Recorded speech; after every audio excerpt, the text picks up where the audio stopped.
Dalam diskusi dan debat, kita sering merasa sedang mencari kebenaran. Padahal yang sering kita lakukan adalah mempertahankan posisi.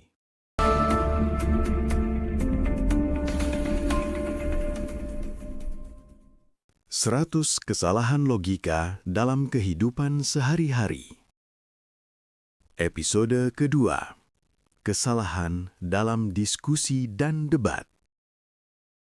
Pada tahap ini, kesalahan logika tidak lagi muncul sebagai kebiasaan berpikir pasif, tetapi sebagai alat untuk menyerang, mengalihkan, dan menghindari pertanggungjawaban argumen.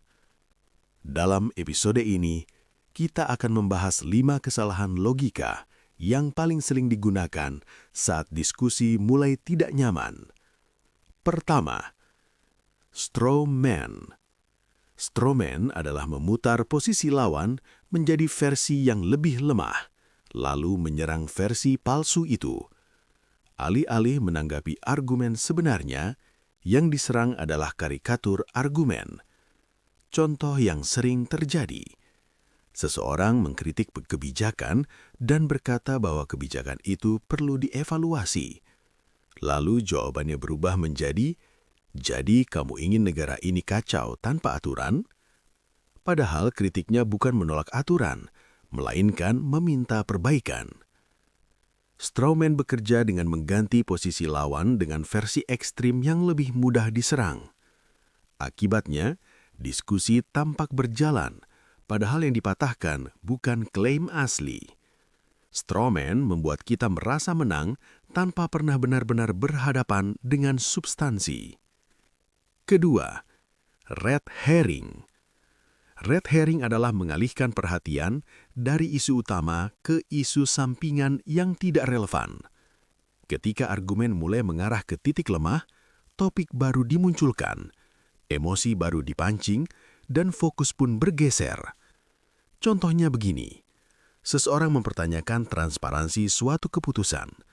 Alih-alih menjelaskan prosesnya, jawaban yang muncul justru, "Mengapa kalian tidak pernah mengkritik pihak lain?" Isu transparansi hilang, digantikan oleh perbandingan yang tidak relevan. Masalah utama tidak diselesaikan, hanya dialihkan. Red herring sering terasa cerdas karena diskusi terus berjalan, padahal yang terjadi hanyalah pelarian. Ketiga, tukuoku. Tukuoku berarti menolak kritik dengan menunjuk kemunafikan pihak lain. Alih-alih menjawab substansi kritik, kita berkata, "Kamu juga melakukan hal yang sama." Contoh sederhana, seseorang dikritik karena melanggar aturan. Alih-alih menjelaskan pelanggaran itu, ia menjawab, "Yang lain juga melanggar." Benar atau salahnya kritik tidak berubah hanya karena orang lain juga bersalah. Tukuoku tidak membantah argumen, ia hanya memindahkan rasa bersalah. Keempat, burden of proof reversal. Ini adalah kesalahan membalik beban pembuktian. Pihak yang membuat klaim justru menuntut pihak lain untuk membuktikan bahwa klaim itu salah. Contohnya sering terdengar seperti ini, "Saya yakin ini benar. Kalau salah, buktikan." Dalam nalar yang sehat, yang mengajukan pernyataan bertanggung jawab memberikan bukti. Tanpa itu, klaim tidak layak diterima, meskipun belum terbantahkan.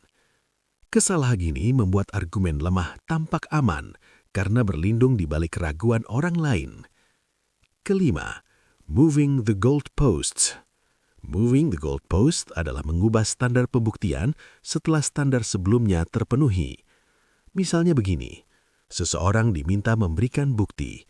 Ketika bukti diberikan, jawabannya berubah menjadi, "Itu belum cukup." Lalu standar baru ditetapkan, dan ketika standar itu terpenuhi, standar kembali digeser. Proses ini bisa berjalan tanpa akhir. Tujuannya bukan menguji kebenaran, melainkan mencegah kesimpulan. Kelima kesalahan ini memiliki satu ciri yang sama.